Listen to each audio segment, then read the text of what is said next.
Alors bonjour à tous et bienvenue dans cette nouvelle vidéo. Aujourd'hui nous allons voir les 7 raisons qui font que les pervers narcissiques, que ce soit des hommes ou des femmes, vous contactent, vous téléphonent. On pourrait effectivement se poser la question puisque ça peut faire longtemps effectivement que vous n'avez pas eu de nouvelles, peut-être que vous êtes parti et donc du coup on peut se poser la question mais pourquoi ils nous recontactent? Voici les raisons pour lesquelles les pervers narcissiques reprennent contact.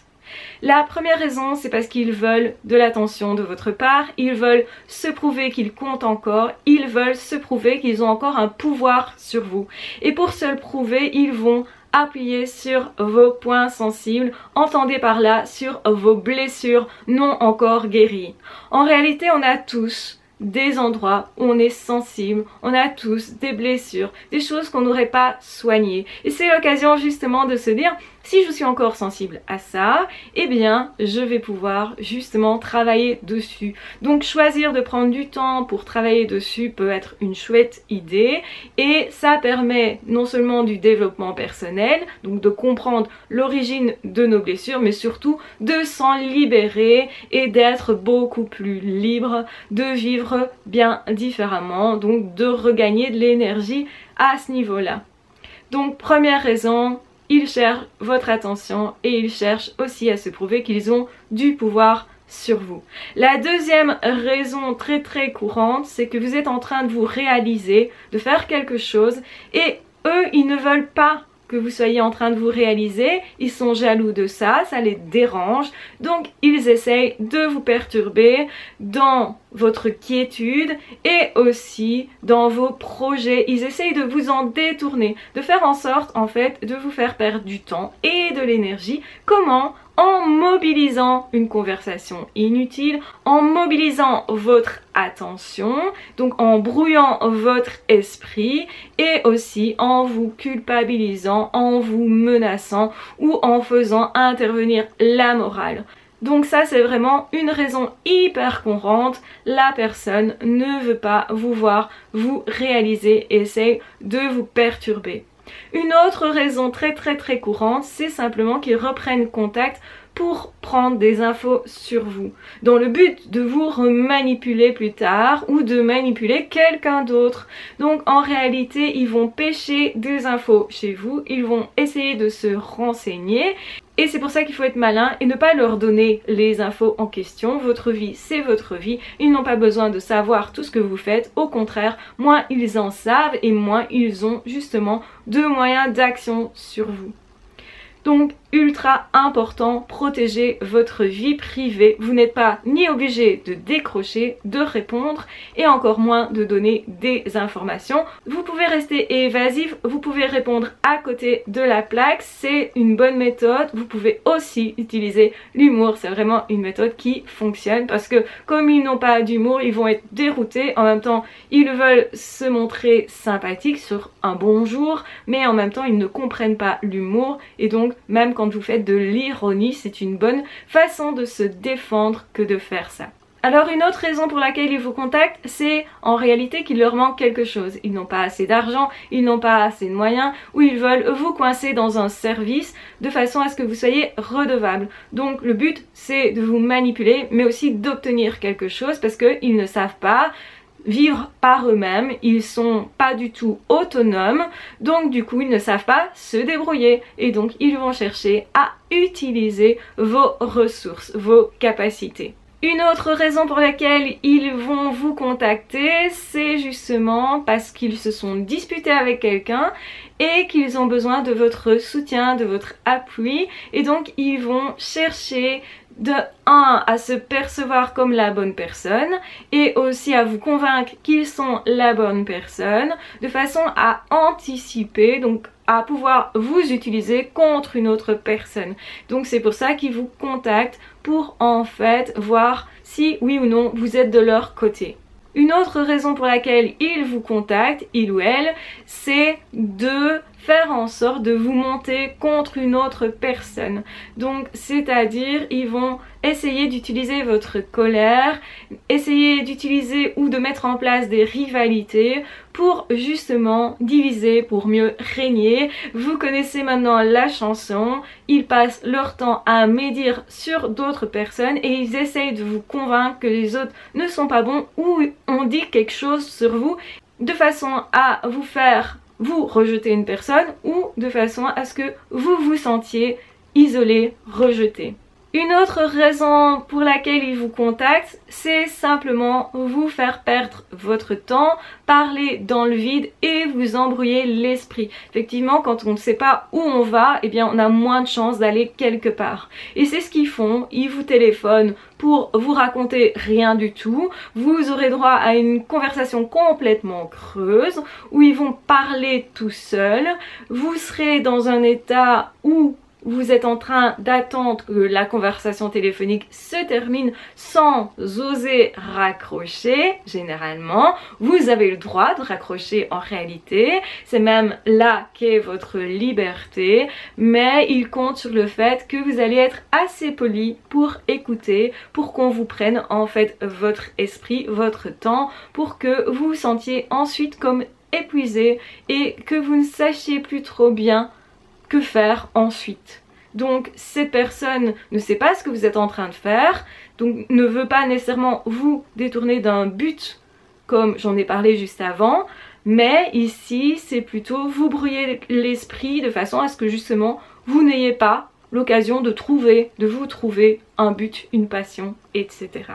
Une autre raison pour laquelle les pervers narcissiques vous contactent, c'est qu'ils cherchent à avoir des informations sur ce que vous êtes en train de faire, qui vous voyez, qui vous fréquentez, quelles sont vos passions, etc. Où vous travaillez, où vous vivez, etc. Donc ils cherchent à avoir des infos pour vous manipuler ensuite, pour en tout cas essayer d'utiliser vos émotions. Plus on en connaît sur vous et plus effectivement c'est simple pour eux de vous manipuler, de vous blesser, de vous faire mal ou de faire intrusion dans votre vie. Ça peut être simplement pour savoir à quelle heure vous allez à tel ou tel endroit, pour vous croiser exprès en réalité, pour vous gêner, pour vous déranger, parce que leur but c'est justement de rompre tout ce qui est paix en vous et autour de vous. Donc autrement dit, eux ils ne peuvent pas vivre en laissant vivre les autres, en laissant les autres s'épanouir. Et c'est pour ça qu'ils reviennent continuellement. Donc ce n'est pas par amour, ce n'est jamais non plus pour s'excuser, ce n'est pas par culpabilité comme pourrait le faire un de vos ex classiques ou une amitié qui justement se serait mal terminée. Donc c'est pas quelqu'un qui est capable de prendre du recul et qui revient peut-être avec une bonne intention ou en ayant réfléchi, sont incapables de réfléchir à leurs actions parce qu'ils sont incapables de se remettre en question. Et c'est ça qui fait qu'ils restent bloqués là-dedans, c'est parce que justement ils sont pas capables d'avancer eux-mêmes, ils peuvent pas non plus avancer par rapport à une relation de façon à changer de point de vue, à trouver comment faire pour résoudre réellement des problèmes. Leur volonté n'est pas de résoudre un problème, n'est pas non plus que vous soyez bien. Leur volonté c'est juste par rapport à eux, ils veulent quelque chose où ils sont égocentrés, donc ce qui les mobilise c'est toujours par rapport à eux, pour avoir un avantage quelconque, pour se rassurer, pour avoir quelque chose, quel que soit ce quelque chose. Donc ce n'est jamais pour vous. Donc ne pensez jamais que c'est par altruiste et vous comprendrez bien vite qu'en réalité, quand un pervers narcissique ou une perverse narcissique vous contacte, ne décrochez pas. Bloquez le numéro, restez aux abonnés absents, passez quelqu'un d'autre au téléphone, ça va les dérouter également. Ou dites que tout va tellement bien que vous n'avez pas le temps de parler à cette personne-là. Parce que ils vont avoir la rage, vraiment, et c'est là que vous allez prendre votre revanche, si l'envie vous en dit, ils vont avoir la rage de savoir que pour vous, tout va bien. Donc ne montrez pas vos faiblesses avec des personnes telles que celle-là. Montrez par contre vraiment qui vous êtes dans vos autres relations, parce que je pense qu'on a tous à y gagner à certains moments, à se montrer vulnérable, à être vraiment soi, à être vraiment authentique. Aussi, ça nous permet de libérer les choses dans le sens où vous n'avez plus besoin ni de vous cacher derrière des apparences, ni de prendre de l'énergie certainement pour penser que vous serez aimé quand vous ferez ceci ou ça, ou quand vous ferez ceci ou ça. Vous devez être aimé tel que vous êtes déjà aimable comme ça. C'est hyper important de comprendre que comment fonctionnent les pervers narcissiques n'est pas comment fonctionnent la plupart des gens. Donc faites bien la distinction. Ok, avec un ou une perverse narcissique, je fais comme ça parce que je sais ce qu'il y a derrière, et avec d'autres personnes, je fais comme ça en fonction de ce que j'ai envie parce que je sais ce qu'il y a derrière aussi. C'est l'échange, c'est le partage, et l'échange, le partage existent, les amitiés réelles existent. Vous pouvez avoir confiance en plein de personnes parce que l'amour aussi existe. Des bons contacts professionnels où on vit vraiment des chouettes choses ensemble, tout ça, ça existe. Il y a de belles aventures à vivre avec plein de personnes. Surtout, ne vous en privez pas. Ne vous privez pas de la vie parce que c'est ce que veulent les pervers narcissiques. Donc, laissez ça de côté. Dites-vous, ok, je réagis comme ça, c'est facile pour moi finalement parce que je sais ce qu'il y a derrière.